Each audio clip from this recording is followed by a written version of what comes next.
할렐루야. 오늘 수요 저녁 예배에 올라오신 여러분을 환영하고 축복합니다. 우리 인사 한번 나누겠습니다. 잘 오셨습니다. 말씀의 은혜 받으십시오.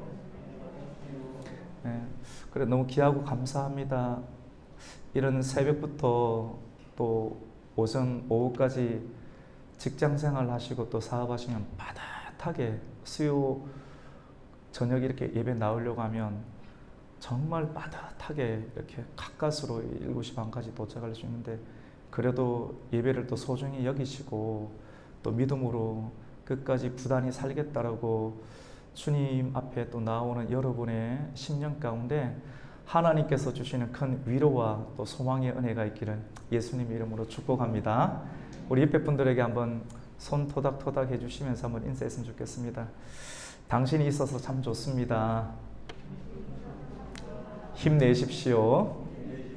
예. 오늘 열왕기상을 시작하게 되는데요.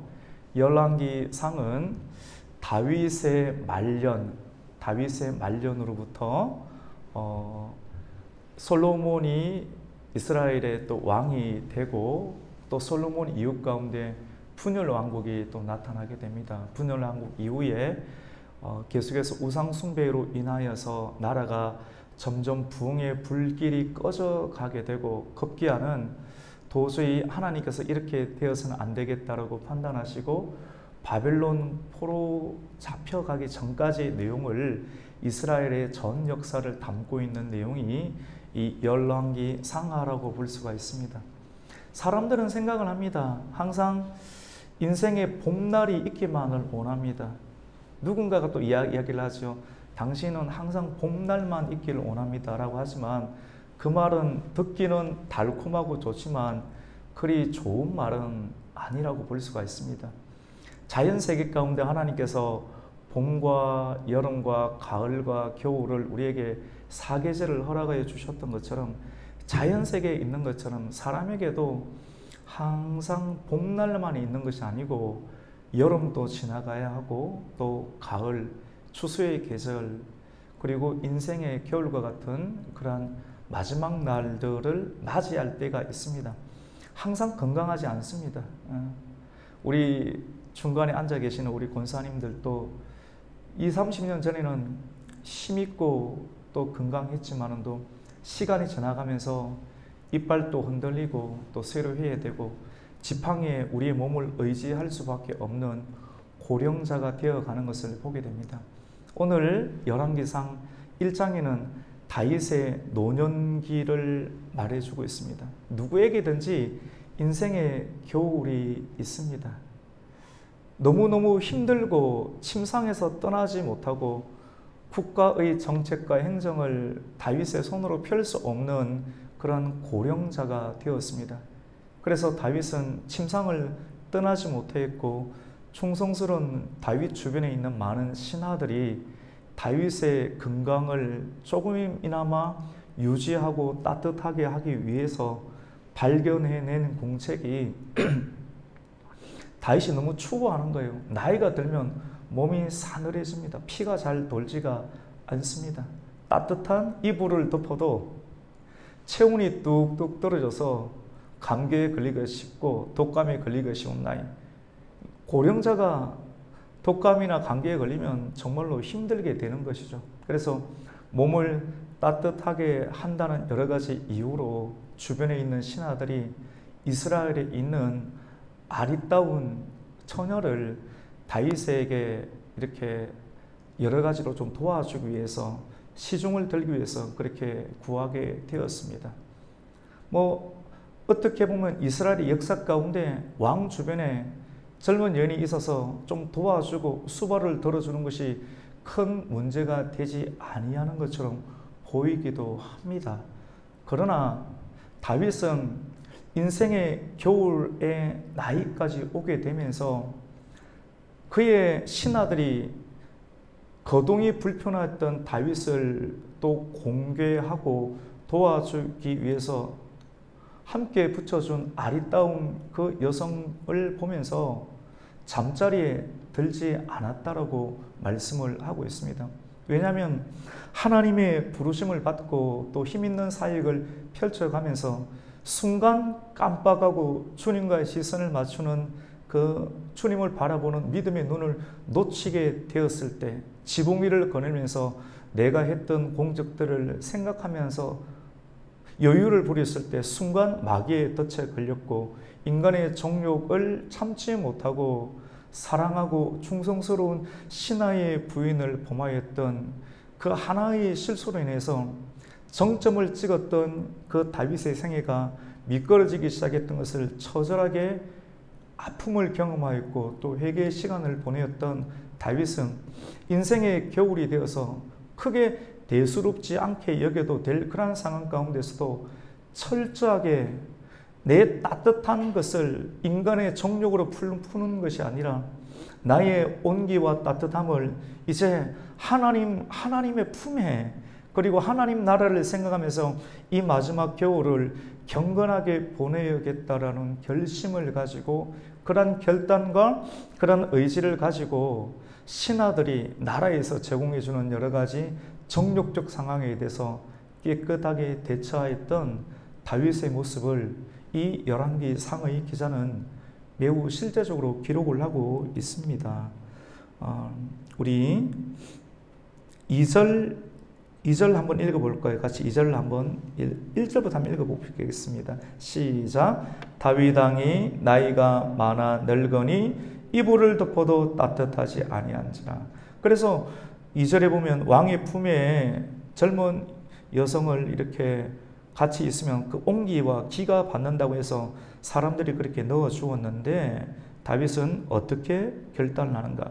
우리 3절과 4절을 한번 읽겠습니다. 시작. 이스라엘 사방 영토 내 아리따운 처녀를 구하던 중 수넴 여자 아비삭을 얻어 왕께 데려왔으니 이 처녀는 심히 아름다워 그가 왕을 받들어 시중 들었으나 왕이 잠자리는 같이 아니하였더라. 굳이 이 내용을 정확하게 기록을 하고 있습니다. 큰 고통과 아픔을 통해서 깨달음을 가졌던 사람은 그 살얼음판도 굉장히 신중하게 걷는 단단한 그 호수도 굉장히 얼음판도 신중하게 걷는 것을 보게 됩니다. 그 얼마 전에 설날이 되어서 저도 부모님이 있는 정송에 잠깐 다녀왔는데 잠깐 슈퍼에 뭐 사러 갔다 왔다가 잠깐 아내랑 같이 도로 가는 생기 나서 잠깐 데이트한다고 5분 정도 올라가다가 호수가 있길래 그 호수에서 그 영상을 한번 촬영했거든요.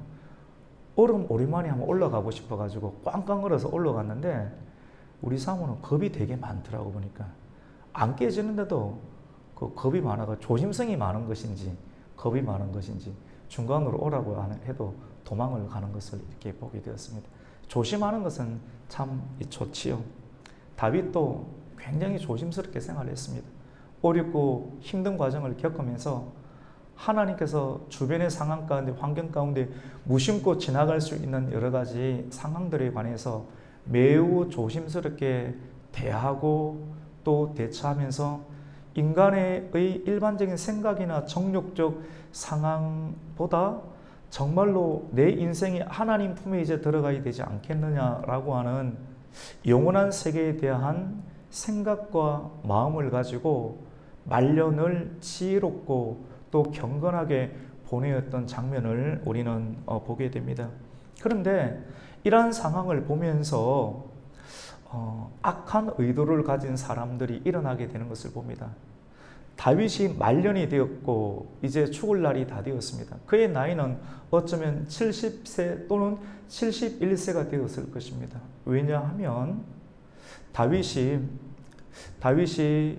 30세 때 이스라엘의 왕이 되었고 30세 왕이 되었을 때 7년 6개월 동안 헤브론에서 유다를 다스렸고 그리고 33년간 통일왕국의 이스라엘의 영도자로서 예루살렘에서 통치를 하였으니 그의 전 인생 가운데 마지막 말년이 70세 이 정도지 않는가라고 생각이 들고 있습니다.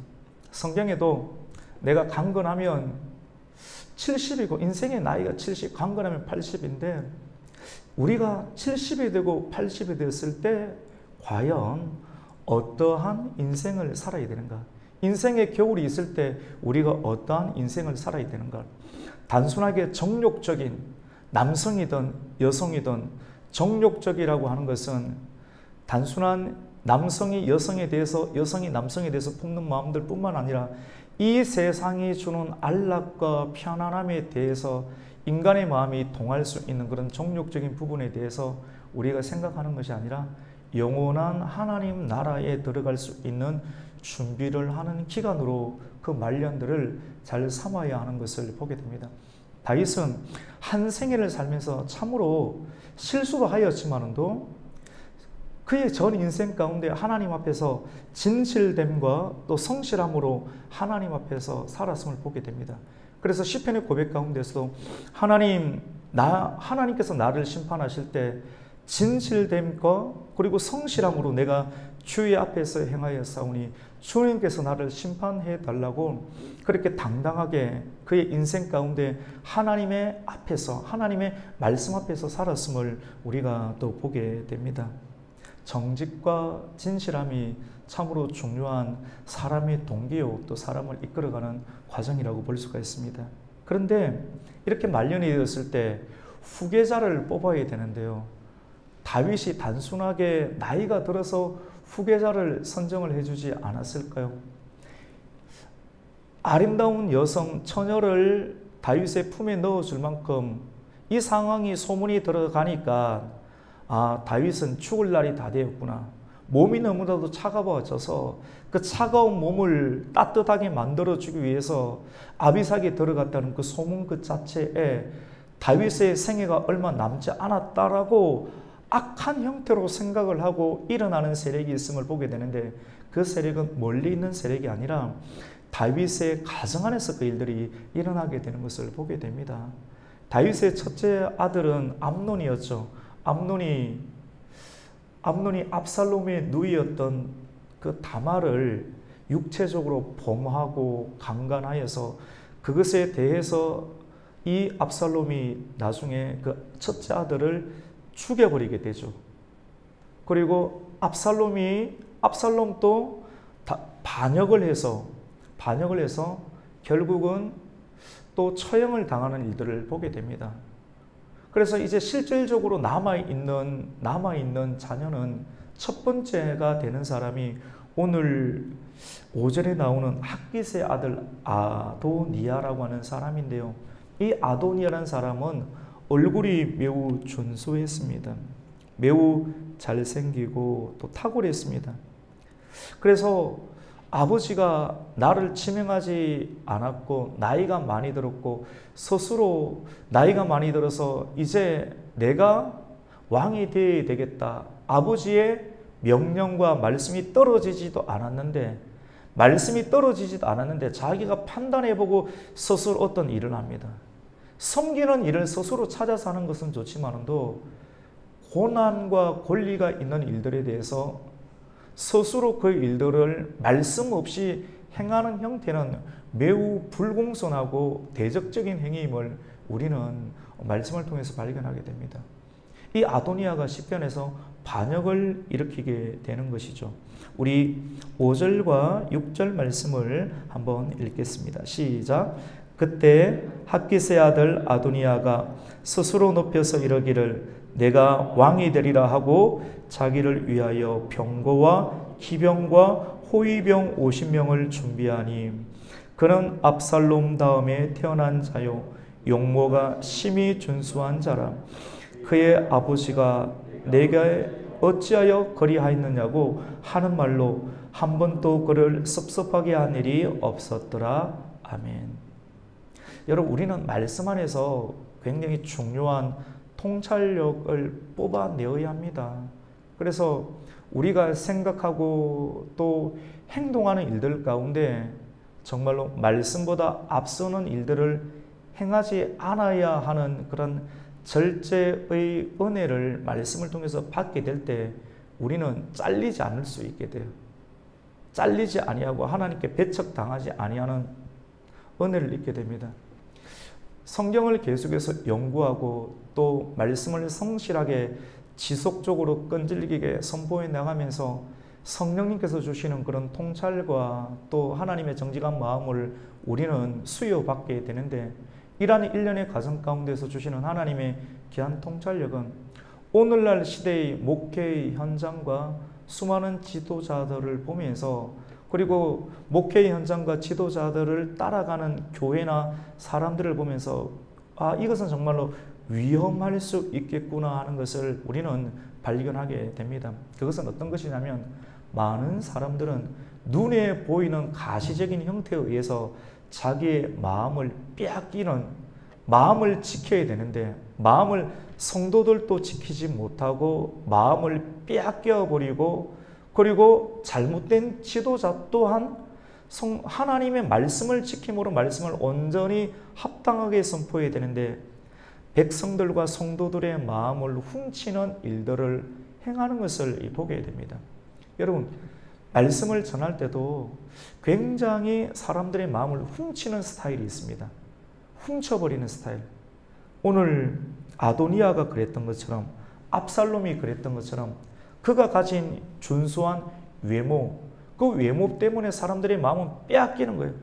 그들의 사역의 형태나 외부적인 눈의 가시적인 프로그램의 형태에 의해서 사람들의 눈과 마음이 빼앗긴 채 뭔가에 그냥 딸려가는, 결국은 그래서 무너지게 되는 그런 형태를 우리는 경험하기도 하고 또 발견하기도 하고 또 우리가 바라보기도 합니다. 여러분, 마음을 훔치는 것은 결코 좋지가 않습니다. 하나님께서 주시는 말씀을 전하고 사람을 자기 사람으로 만드는 형태는 굉장히 우리가 주의해야 합니다.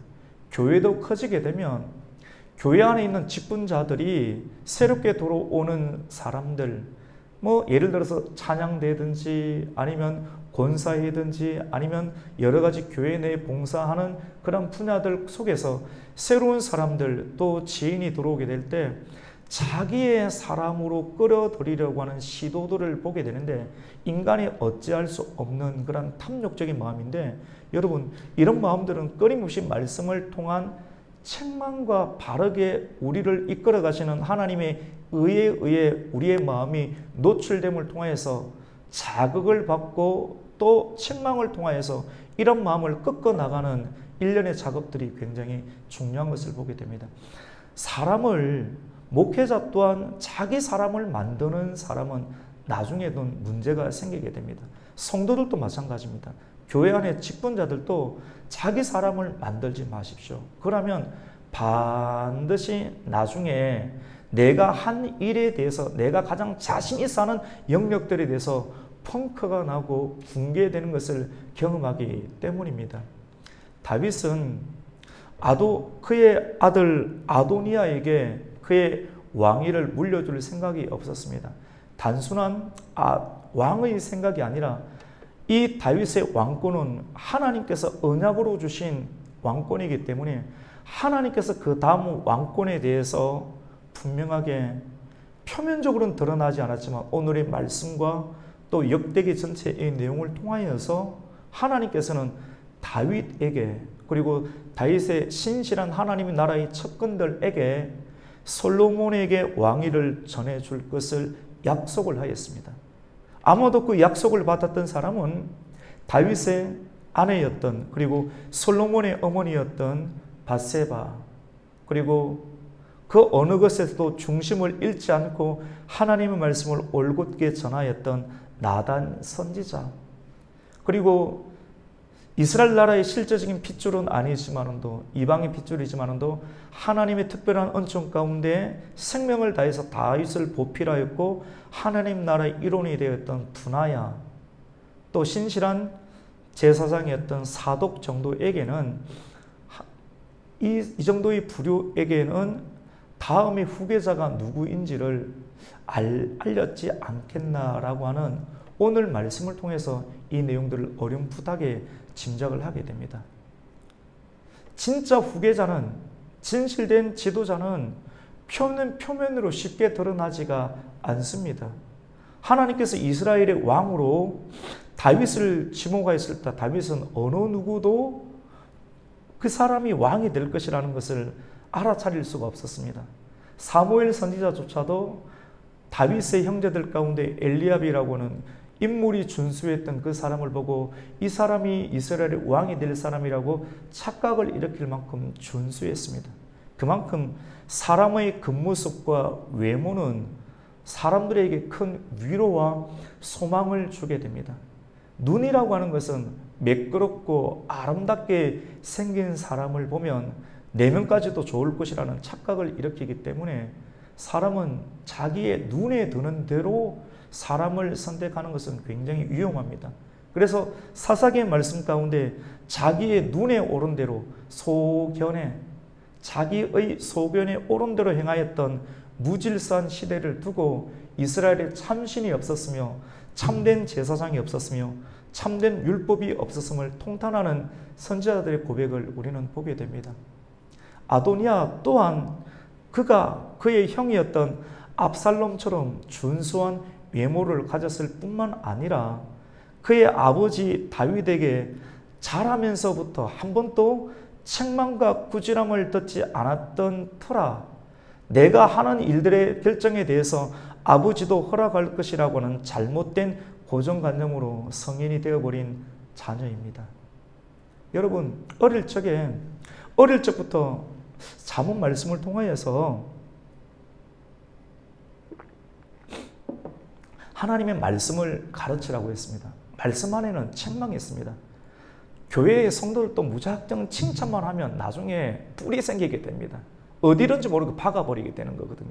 그래서 말씀 안에는 개인의 두려움과 개인의 그런 마음들을 뛰어넘어서 하나님께서 우리를 사랑하시기 때문에 합당한 말씀을 주신다라고 하는 온전한 마음을 가지고 정상적으로 말씀을 선포하는 것이 지도자에게도 좋고 말씀을 받는 성도들에게도 참되고 온전한 유익이 되는 것을 보게 됩니다. 아도니아는 어릴 적부터 책망을 안 받았어요.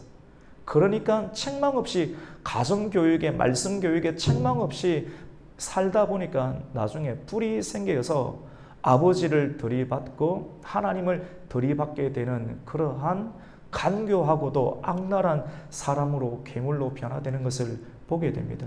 그래서 우리 6절 말씀 가운데 보면 그는 압살롬 다음에 태어난 자요. 그러니까 자기가 왕이라고 생각되는 것이죠. 아버지는 누워있고 젊은 여자의 수발을 받으면서 움직이게 되니까 이 나라 내가 책임져야 됐다고 말씀도 떨어지지 않았는데 스스로 판단하고 스스로 이미 왕이 되어버린 겁니다. 그래서 용모가 심히 준수합니다. 이 용모의 심히 준수한 용모로 사람들의 마음을 훔치는 것이죠. 그리고 성경은 한 가지를 또 고발하는데 그의 아버지가 다윗이 너는 어찌하여 그리하였느냐고 하는 말로 한 번도 그를 섭섭하게 한 일이 없더라. 왜 자녀가 자라면서 책망받는 일이 없겠습니까? 근데 오양오양 키우다 보니까 나중에 그렇게 키운 자식 사랑해서 키웠지만 그것은 사랑이 아니죠. 책망 없이 자녀를 키우고 책망 없이 성도들을 키우게 되면 나중에 아버지를 잡아먹게 되는 것이죠. 그래서 이러한 일들을 통해서 오늘 1장 7절에 보면 아도니아가 반역을 일으키게 되는데 누구와 반역을 일으키게 되냐면 나라의 정통성을 가지기 위해서는 군부의 세력이 힘이 있어야 되죠. 현실적으로 정치적인 힘. 이스라엘 나라에서 가장 군부의 힘이 있는 사람은 누굽니까? 요압이라는 사람입니다. 요압과 그리고 나름대로 그가 왕이 되었을 때 이 신정 왕국의 정통성을 주변의 사람들로부터 인정을 받아야 되는 자극으로 군부의 세력의 힘과 더불어 종교 지도자였던 오늘 말씀 가운데 보니까 누가 나오는가 하면요. 아비아달이라는 사람이 나옵니다. 아비아달과 모의를 하게 됩니다. 우리 7절 말씀을 같이 한번 읽어보겠습니다. 아도니아가 스루야의 아들 요압과 제사장 아비아달과 모의하니 그들이 따르고 도우나. 여러분 모의라는 말을 씁니다. 작당 모의합니다. 눈에 드러나는 회의, 객관적이고 공적인 자리에서 하는 것은 안전합니다. 근데 항상 구석에서 은밀하게 하는 행위들은 뭔가 캥기는 것이 있게 됩니다. 가능한 한 특별히 엄밀하게 기도를 하거나 엄밀하게 하나님의 일들을 해야 될 때가 아주 적게는 있을 수는 있습니다. 하지만 많은 경우는 드러나는 형태로, 공개적인 형태로 우리가 회의하고 또 다루는 것이 좋게 됩니다. 왜냐하면 엄밀한 일은 항상 나쁜 계책을 만들어내는 일들이 많이 있기 때문입니다. 요압이라는 사람 우리가 잘 알듯이 이 사람은 자기의 그런 명예심이 있고 야망이 있는 사람입니다. 다윗은 이제 갈 때만큼 갔고 그 다음 사람에게도 자기의 권한과 유지, 군대 국방부 장관이라고 하는 강력한 권력을 유지하고 싶은 욕망이 누구에게 있습니까? 이 요압에게 있습니다. 그런데 요압도 머리가 있는 사람인데 하나님께서 다윗에게 그리고 분명하게 다음 후계자를 선정해 주셨을 터인데 하나님의 정직한 성품 가운데 분명하게 이 다음 왕위는 이 솔로몬이라는 느낌을 주변에 있는 사람들이 못 받았겠습니까? 받았어요. 받았는데 너무나도 어리기 때문에 너무나도 어린 이 자녀를 최대한 질질 끌면서 쉽게 말해서 질질 시간을 끌면서 솔로몬이 자라기를 최대한 버티는 겁니다. 만약에 그것이 아니라고 하면 장성하고 키 크고 잘생긴 오늘 성경에 나오는 그런 아도니아에게 먼저 왕권을 선포했겠죠. 이렇게 하지 않았던 그 자체가 힌트가 다 드러나게 되는 것이죠. 그런데 요압은 자기의 고난을 계속 유지하고 싶은, 자기의 의와 고난을 유지하고 싶은 사람은 선명하고 깨끗한 주의 종들과 연합하는 삶을 선택하기보다 조금 욕심이 있고 지저분한 사람, 탐욕이 있는 사람들과 연합하기를 즐겨하는 경향이 있음을 보게 됩니다. 요압이 내적으로 이런 경향성이 있으니 아버지도 한번 제껴보고 또 시작하려고 하는 압살롬과 붙기도 하고 또 압살롬이 제거가 되니까 이 오늘 말씀과 같이 아비아달과 모의했을 때 함께 협력하는 모습들을 보게 됩니다. 근데 정말로 안타까운 것은 제사장 아비아달이 이 일들에 가담하는 것입니다. 제사장 아비아달은 어떤 사람입니까? 사울 때 다윗이 쫓겨다닐 때 사울이 다윗을 죽이려고 했을 때 나중에는 피신할 데가 없어서 성전에 도망가게 되었거든요. 성전에 도망가게 됐을 때 그때 성전의 대제사장이 아히멜렉이라는 제사장이 있었습니다. 그런데 이 사람은 참 신실했어요. 사울이 옳지 못하고 다윗이 옳다는 것을 알았습니다. 그래서 그를 도와주었죠. 숨겨주고 먹을 것을 주고 제사장이 먹는 진설병을 내어주었습니다. 이 일들이 드러나게 되자 왜 나를 돕지 아니하고 다윗을 도왔냐고 하면서 제사장 주의 종들을 다 죽이고 그의 가족들을 다 죽였는데 구사일상으로 그의 가족 중에서 살아남은 제사장의 아들이 오늘 본문에 나오는 아비아달입니다. 그리고 끝까지 압살롬이 도발을 하였을 때도 다윗의 편에 서서 끝까지 생명을 바쳐서 충성을 했던 사람이 아비아달 제사장인데, 그런데 다윗은 그 시대 가운데 제사장이 아비아달 그룹과 함께 그리고 사독 제사장이 함께 있었습니다. 경쟁 구도가 만들어져요. 경쟁 구도. 두 장로님이 있고 두 권사님이 있어 경쟁 구도가 만들어져요. 잘 협력을 해야 되는데 만만치가 않아요. 그런데 영적으로 가만히 보니까 이 아비아달은 거슬러 올라가 보니까 엘리의 후손입니다. 엘리가 사무엘이 하나님께 기름 부음 받고 선택될 때 엘리는 그 자손이 거치게 됨을 선언했는데 그 거치는 시점이 아마 이 시점이 되는 것으로 성경은 드러내고 있습니다. 그래서 말씀대로 성취가 되는 역사를 보게 됩니다. 왜 우리가 말씀하는가 하면 그 말씀은 그때나 지금이나 앞으로도 여전히 유효하고 효력이 있는 살아있는 말씀으로 우리의 삶, 우리의 자녀와 우리의 미래, 앞으로 미래 가운데 여전히 나타나기 때문에 다리를 짚어서 헛다리를 짚지 않는 인생을 살기 위해서는, 그리고 단순한 이 세상의 삶뿐만 아니라 영원한 하나님 나라의 품으로 들어가는 좋은 인생길을 걸어가기 위해서는 우리는 말씀 중심의 인생을 살아야 됨을 보게 됩니다. 아비아달은 이러한 경쟁 구도 속에서 자기가 사독을 제치고 선정하게 되면 그러한 언약의 계율을 깨뜨려버려 끝까지 종교적인 권력을 유지하고 싶은 욕망에 사로잡혀서 오늘 이 아도니아가 제안하는 그 제안을 받게 됩니다. 사람이 비우고 난 이후에 말씀으로 계속해서 언약의 말씀으로 자기 자신을 채우지 아니하면 결정적인 순간 가운데 말씀보다 앞서서 낭패를 겪는 일들을 보게 됩니다. 우리 성도님들은 여러분들이 정말 하고 싶은 일이 있다 할지라도 하나님께서 감동을 주시고 하나님의 말씀보다 절대 앞서서 행하는 일들을 행하시지 않기를 주님의 이름으로 축원합니다. 말씀보다 앞서면 항상 문제가 생기고 실패하고 또 아프고 또 손실을 경험하기 때문에 그렇습니다.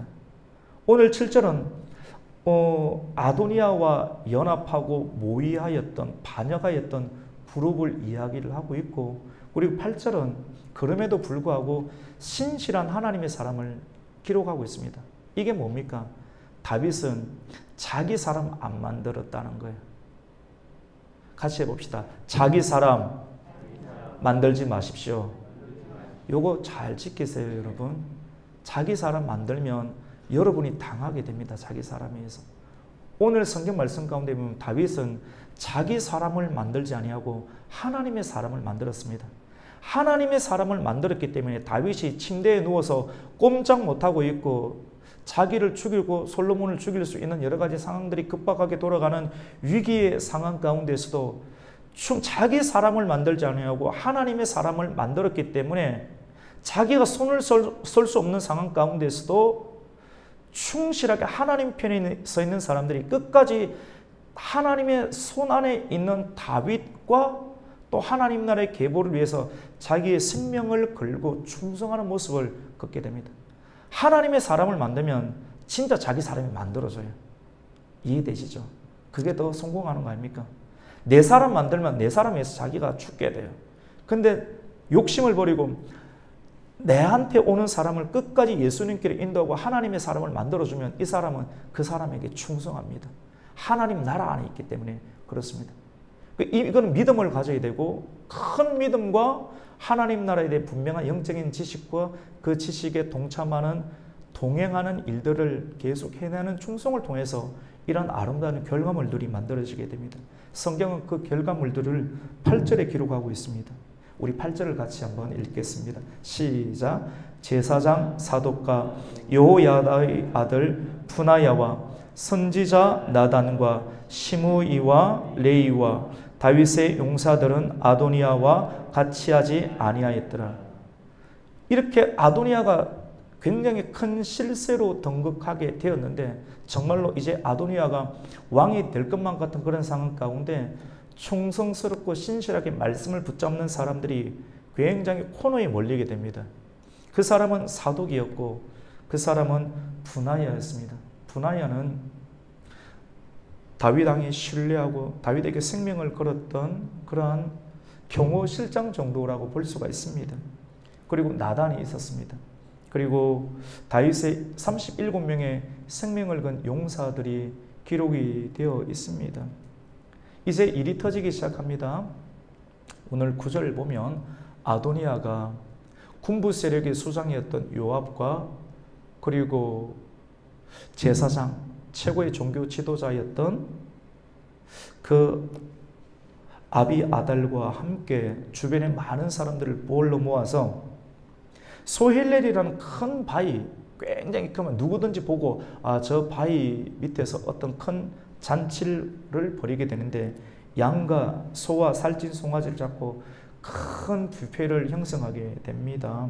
그래서 사람들을 불러 모으죠. 유지들을 불러 모으고 힘 있는 정치인들을 다 불러 모읍니다. 최고의 다윗 다음에 있는 그런 장손과 군부의 세력과 종교 지도자의 세력과 그리고 솔로몬과 나단 선지자 사독을 제외한 나머지 사람들을 다 좋은 자리를 명찰을 붙인 다음에 스스로 왕이 되는 의식을 거행하고 있는 장면을 성경은 기록합니다. 우리 9절 10절 한번 읽어보겠습니다. 아도니아가 에르노겔 근방 소헬렐 바위 곁에서 양과 소와 살찐 송아지를 잡고 왕자 곧 자기의 모든 동생과 왕의 신하된 유다 모든 사람들을 다 청하였으나 선지자 나단과 분하야와 용사들과 자기 동생 솔로몬은 청하지 아니하였더라. 굉장히 긴박합니다. 요거 2시간 뒤면 왕 만들어지는 겁니다. 왕 딱 만들어지고 스스로 왕이 되고 그렇게 만들어 버립니다. 왜냐 다윗 왕은 뭐 침실에서 콧줄 달고 있는 겁니다. 지금 오늘 내일 이렇게 하고 있는 그런 상황이니까 이렇게 진행해도 무방한 사랑이고 무방한 상황처럼 보이지만 옳지 못한 일이죠. 그리고 나중에 여기 이 일들이 끝이 나면 몇몇의 사람들을 요양병원에 보내가지고 다윗이 있는 요양병원에 보내가지고 숨을 틀어막아서 죽일 있는 거사가 일어날 수도 있게 되는 겁니다. 그러면 이 제국의 새로운 쿠데타가 완성이 되는 그런 장면입니다. 그러면 숙적이었던 정적이 되는 누굽니까? 솔로몬과 그리고 어그의 어머니 밧세바 그리고 사독 제사장 이 일들에 함께하지 않았던 정적이 될 수 있는 것은 그대로 숙청이 되는 단계로 피로 얼룩질 단계로 만들어지겠죠. 이러한 위기 가운데 하나님의 참 선지자였던 나단은 이러한 영적인 위기의 상황 가운데 기계를 발휘하여서 위기의 상황을 하나님의 섭리로 풀어내는 지혜로 펼쳐지는 장면들을 보게 됩니다. 여러분, 하나님의 뜻 가운데 있는 사람들에게는 전국이 굉장히 급박하게 돌아가는 위기의 상황도 나타나게 됩니다. 현실적인 눈으로 보면 정말로 엎어지겠구나, 끝이 나겠구나 하는 생각이 들기도 합니다. 근데 그때 여러분 말씀대로 됩니다. 결국은 말씀대로 되고 말씀을 하나님의 그 초단위를 이끌어가면서 역사하시는 하나님의 분명한 섭리하심이 있게 됩니다. 하나님께서는 이 중요한 위기의 상황 가운데 나단을 다시 끌어내어서 밧세바에게 이 일들을 이야기를 합니다. 아무도 몰랐습니다. 다윗 왕도 모르고 있고 밧세바도 모르고 있고 지금 아도니아가 사람들을 규합하여서 큰 바위 밑에서 즉위식을 진행하려고 하는 그런 직전의 상황인데 당신은 알고 있느냐? 그리고 왕도 일들을 알지 못하나이다 라고 이야기를 하면서 당신은 지금 당장 다윗에게 들어가서 이 일들을 하라고 전하게 됩니다. 여러분, 선지자가 나서야 될 때가 있습니다. 선지자가 여러 가지 나라의 정치적 상황 가운데 나서야 될 때는 언제인가? 오늘 말씀을 통해서 발견하게 되는 참된 진리적 허용되는 상황은 생명에 관한 부분입니다. 나라가 위기의 상황 가운데 있을 때 생명에 관한 부분들, 하나님의 말씀의 약속 가운데 있는 예정된 자가 왕이 되어야 되는데 이것을 꺾으려고 하는 세상의 나라와 사단의 나라가 일어나는 그런 상황을 막기 위해서 생명 때문에 선지자는 일어나서 이 왕에게 나아가서 일들을 촉구하는 장면들을 보게 됩니다. 우리 12절 말씀을 함께 읽겠습니다. 시작. 이제 내게 당신의 생명과 당신의 아들 솔로몬의 생명을 구할 계책을 말하도록 허락하소서. 선지자가 우리가 보면 굉장히 용감하고 무턱대고 그냥 쳐들어가는 형태로 보이는데 결코 그렇지 않습니다. 인간적인 겁도 있고 다 있는데 하나님께서 성령으로 강하게 무장시켜 주셔서 그 상황까지 들어가는 상황이거든요. 그런데 이런 선지자가 왕에게 직접 나아갈 수 있지만 위기의 상황 가운데 급하다고 해서 여러분 급할수록 감정대로 행하지 마세요. 감정을 훈련받아야 됩니다. 여러분 눈에 이렇게 되면 큰일 날 것 같아서 호들갑을 떨거나 말씀보다 앞서는 일들 감정적으로 행하면 일을 거르치게 됩니다. 참된 선지자 나단은 굉장히 위기 상황 가운데 감정으로 대처하지 아니하고 오히려 절제하면서 지혜를 발휘하여 자기가 이 상황을 긴급하게 다윗 왕에게 이야기하면 다윗은 심장마비 걸려서 그대로 죽을 수도 있습니다.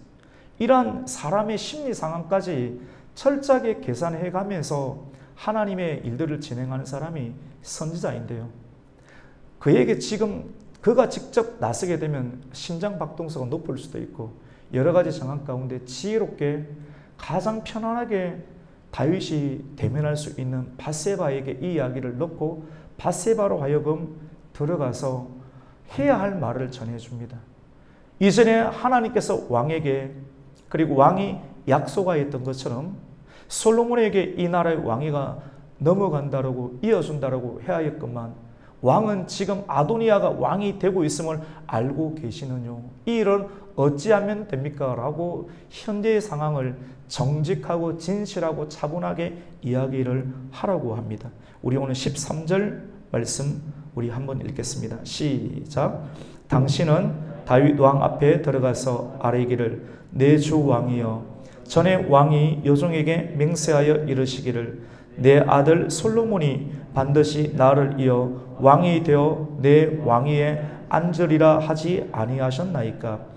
그런데 아도니아가 무슨 이유로 왕이 되었나이까 하소서. 이렇게 말하고 나면, 이렇게 말하고 있을 때 나단이 한번 찬물에 들어갈 때 발에 물을 묵히고 난 후에 들어가야지 심장마비 안 걸리는 것처럼 수영할 때 먼저 밧세바를 통해서 차분하게 이야기하고 난 다음에 그 이야기를 알고 마음의 준비를 한 다음에 나단이 들어가서 이 일들을 확정할 수 있는 여러 가지 상황들을 설명해서 왕이 해야 될 결단을 끌어내겠다라는 그런 장면을 설명하고 있습니다.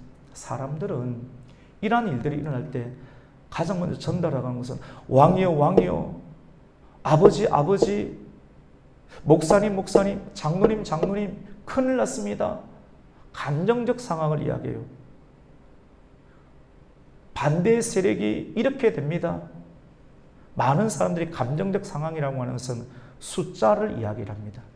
감정은 숫자입니다. 그래서 감정적 상황으로 이야기를 하는 것이 아니라 참된 하나님으로부터의 언약을 끌어내는 지혜로운 사람의 태도는 위기 때 다윗에게 들어가서 적의 사람, 원수의 상대의 숫자가 이 정도 된다, 아도니아와 규합한 사람들의 숫자가 이렇게 많다라고 하는 호들갑을 뜨기보다 어떤 이야기를 합니까? 왕이 나타내야 될 차분한 결단을 끌어내도록 이야기를 합니다. 이것은 무엇인가? 하나님의 약속을 주장하면서 왕에게 나아가는 것이 중요합니다. 약속을 주장하면서, 언약을 주장하면서 왕 앞에 나아가고 또 하나님께 나아가면 우리의 삶 가운데 들어닥치는 다양한 위기들을 극복해낼 수 있는 지혜가 만들어지게 됨을 우리는 보게 됩니다. 오늘 말씀을 통해서 크게 세 가지, 우리가 인생의 본만을 추구하지 말고 인생의 사계절을 다 맞아야 된다라고 하는, 그리고 인생의 겨울을 맞이했을 때도 경건하게 그 겨울들을 지나가야 되는 다윗의 말년의 모습들, 그리고 누워있지만도, 콧줄을 달고 누워있지만도 그 할아버지가 결코 바보가 아니라는 사실을 우리 젊은 세대는 또 알아야 되겠죠. 하나님 언약을 철저하게 구사하고 지켜내기 위해서 최대한 우리가 보기에는 치매가 걸렸고 아무것도 모르는 것처럼 보이지만도, 그래서 젊은 아도니아가 일을 꾸미지만도 자기 스스로 일들을 행할 수 없음을 우리는 또 보게 됩니다. 그리고 위기가 있을 때 우리는 하나님의 약속을 주장하면서, 왕이시여, 왕께서는 아도니아에게 왕권을 준 것이 아니라 솔로몬에게 하나님의 왕권을 주셨지 않습니까? 라고 하는 언약의 근거에서 우리가 나아갈 때 오늘 말씀과 같이 하나님의 결정을 받아낼 수가 있게 됩니다. 하나님의 결정만을 받게 되면 그것으로 모든 것이 끝이 나게 되고 정리가 되는 것이죠. 우리 지난날에도 주일 저녁에도 했던 것은 칭의, 하나님께서 법적으로 칭의해주면 이 사람 더 이상 일반 사람이 아니라 내 아들이 된다, 나의 후계자가 된다라고 법적인 칭의를 해주면 모든 일들은 끝이 나게 되는 것입니다. 하나님의 칭의를 받기 위해서, 그리고 하나님의 자녀로 우리가 승인받기 위해서 해야 될 모습들을 오늘 말씀 안에서 우리가 발견하면서 약속을 주장하면서, 말씀을 주장하면서 왕 앞에 나아가며 간청하며 기도하는 우리 성도들이 되시기를 예수님의 이름으로 축원합니다. 아멘. 하나님,